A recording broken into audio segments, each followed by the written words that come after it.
Je suis Fodémon Bangura, cofondateur de Nimba Solutions et de Nimba Hub.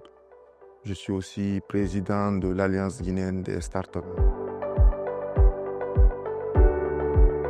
À l'instar de beaucoup de jeunes Africains, on a très tôt constaté le retard qu'a notre continent.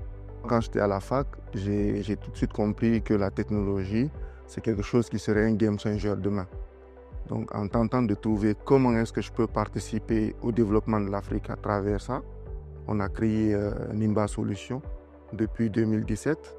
Donc, Nimba Solutions et ses composantes et les produits auxquels il est associé n'ont qu'un concours, c'est d'essayer d'apporter des réponses aux problématiques de l'Afrique.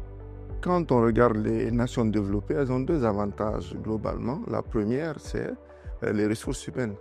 Donc nous, à notre échelle, on a essayé en association avec Horizon d'ouvrir un centre de formation qui s'appelle Nimba Hub, où chaque année, on va former 1000 développeurs africains ou 1000 ingénieurs de tech africains.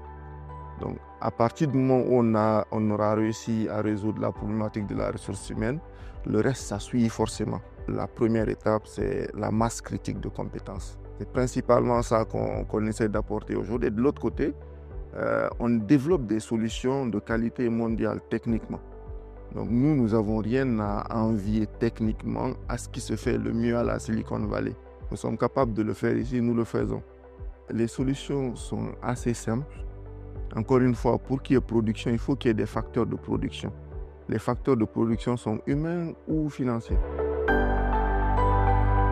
Il faut former en masse. Et la chance qu'on a, c'est que démographiquement, on a une population très jeune, pleine d'énergie, qu'on peut rapidement convertir en ingénieurs qualifiés.